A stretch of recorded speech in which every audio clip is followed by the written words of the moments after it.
지난번까지 북이스라엘 멸망부터 유다 멸망, 포로기환과 제2성전 건축, 예루살렘 성벽 건축까지 있었던 일에 대해서 살펴보았습니다. 오늘은 그 다음의 일들을 알아볼 텐데요. 예루살렘 성벽이 완성된 이후에, 즉 기원전 5세기 이후부터 기원전 4세기 알렉산더 대왕의 정복이 있을 때까지 유대의 상황을 알 수 있는 역사적인 자료는 거의 없다시피 합니다. 느헤미야의 기록도 성벽의 완공과 함께 끝났고 구약의 마지막인 말라기도 성벽 공사 전후 시대쯤으로 추정하고 있기 때문이고요. 역대기에도 아마 성벽 공사 이후 대략 기원전 2세기까지 지속되었을 족보를 나열하기는 하지만 그 사람들의 활동상을 이야기해 주지는 않습니다. 이 시기에 대해서 대략적으로 추정할 수 있는 것은 총독과 같은 정치 행정적인 지도자가 있었고 종교적으로는 대제사장이 여전히 주요한 역할을 했을 것이다 라는 정도입니다. 정치적인 공백기에는 대제사장이 전체적인 리더십을 겸했을 테고요. 유대인과 사마리아인의 갈등은 점점 악화되어 갔던 기간이라는 것은 사실인 것 같습니다. 사마리아 총독 산발랏이나 암몬 총독 도비아의 경우에서도 볼 수 있었듯이 사마리아인들은 스스로를 야훼 신앙인이라고 생각했지만 유대인들은 여전히 그들을 이방인 취급하며 새로 지은 예루살렘 성전의 제사에 참여하는 것을 허용하지 않았습니다. 결국 그들은 그리심산에 별도의 성전을 세우게 됩니다. 그리심산 성전 처음 들어보신 분들도 많으시죠? 요세푸스도 그리심산 성전에 대해서 기록을 하는데 기원전 4세기 말경에 건축한 것으로 기록합니다. 왜냐하면 이때가 그 유명한 알렉산더 대왕과 관련이 있는 시기거든요. 사마리아의 총독 산발랏이 정력적으로 자기 딸을 유대의 대제사장 엘리야십의 손자 므낫세에게 시집을 보냅니다. 느헤미야가 이를 알고 엘리야십을 추방해버리죠. 이때 사위인 므낫세와 산발랏의 딸도 예루살렘에서 함께 쫓겨납니다.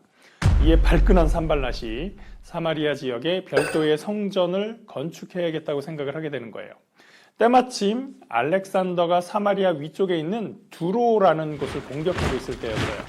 산발랏은 알렉산더에게 사람을 보냅니다. 우리가 앞으로 페르시아를 섬기지 않고 알렉산더 대왕을 섬기겠습니다. 이렇게 약속을 하고 사마리아에 성전 건축하는 것을 허락받게 됩니다. 산발랏은 그리심산에다가 최선을 다해서 건축을 합니다. 이때 왜 그리심산을 선택했을까요? 모세가 출애굽 후에 그리심산과 에발산의 백성들을 나누고 나서 그리심산에서는 축복을 선포하고 에발산에서는 저주를 선포했던 일 기억하시죠? 따라서 북이스라엘 사람들에게 축복의 산 그리심산은 예루살렘에 못지않은 거룩한 산이었습니다. 성전 짓기에는 제격이죠. 드디어 성전이 완공되었습니다. 이 성전의 대제사장으로는 누가 좋을까요? 사위 므낫세가 맡으면 최고죠. 할아버지가 예루살렘의 대제사장이잖아요. 정통 레위 지파인데다가 대제사장 계보를 잇는 적격의 인물입니다. 사위사랑은 장인이네요.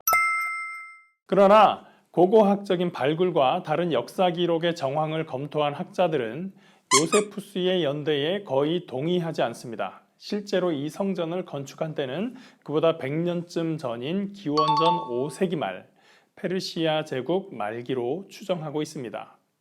그리심산의 성전은 예수님 시대에는 이미 무너져 있었습니다. 그렇다면 이게 어떤 특별한 의미가 있을까요?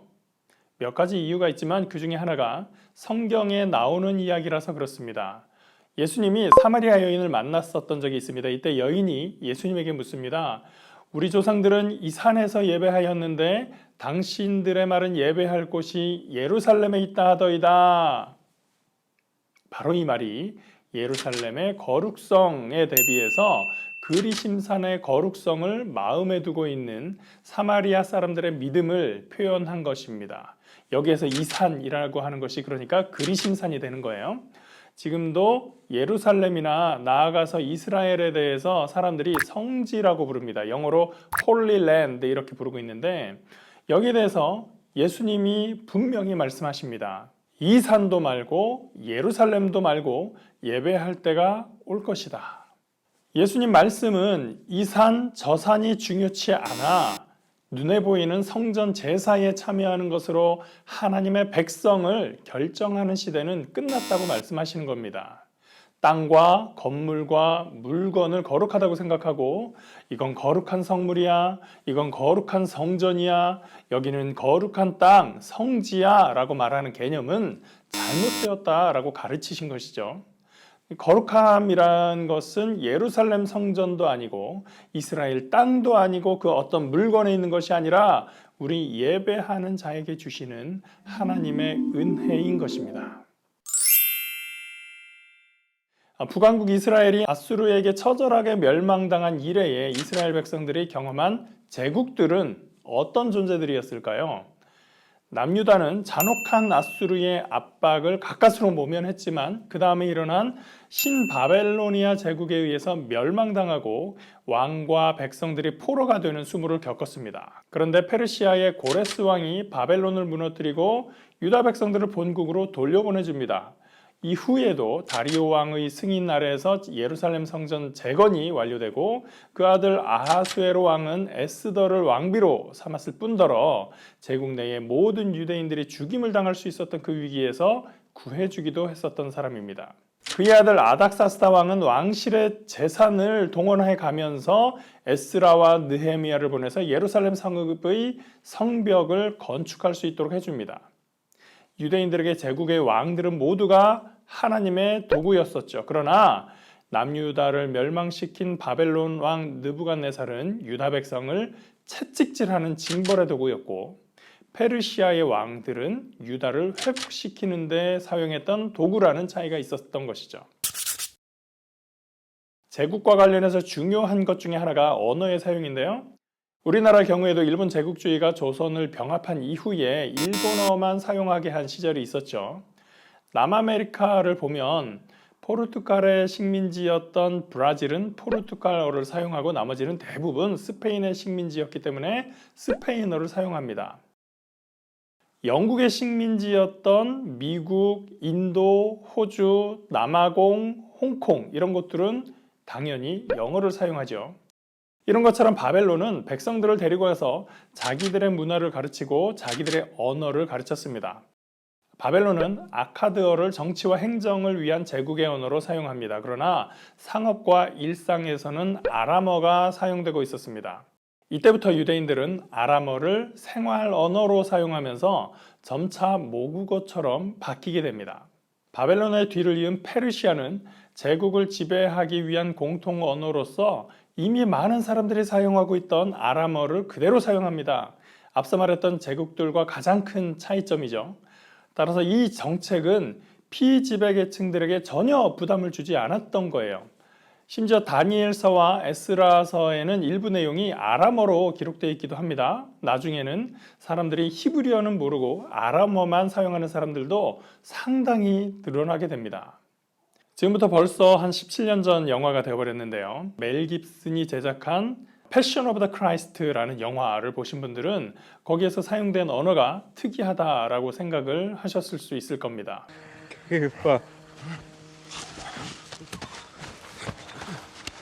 تقول مثمار ميشا ربنا مقرية لك اكره لخبرها يا دوني لاك يوغنن لاك يوتيب 약손난 이기나 보통 헐리우드에서 성경 이야기로 영화를 만들면 언어는 영어를 사용을 하고 있죠. 그런데 이건 그렇지 않아요. 제가 기억하기로는 이 영화를 고증을 통해서 예수님 시대의 아람어로 대사를 썼다고 얘기했던 걸로 기억하고 있습니다. 그러고 보면 여러분들도 아람어 한두 마디쯤은 할 줄 아실 거예요.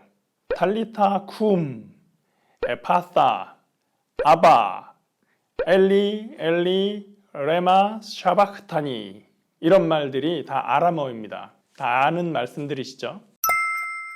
페르시아는 언어 문제에서도 그렇고 반란을 일으키지 않는 한 각 부족마다 자치를 보장하는 통치 방식을 채택합니다. 페르시아 치하에서 예루살렘 성전도 재건하고 성읍도 재건할 수 있었던 유대인들로서는 페르시아를 반대할 이유가 없었을 뿐 아니라 오히려 선호하는 체제라고도 할 수 있을 것 같습니다. 유다로서는 딱히 이 페르시아에 저항하지도 않았고 심각한 충돌도 없었기 때문에 이 시기를 평화의 은둔 시기라고 부르기도 합니다. 굳이 독립을 한다거나 왕국을 세워서 제국을 자극할 필요도 없었고 정치적으로 시끄럽게만 하지 않으면 예루살렘 성전에서 제사를 잘 드리면서 종교 생활하는 거 아무런 탈 없이 지낼 수 있었던 시기였기 때문입니다. 역사에서 평화는 영원하지 않죠. 이런 평화의 은둔 시대는 알렉산더 대왕의 헬라 제국과 접촉하면서 변동이 생기게 됩니다. 다음 시간에 알아볼게요.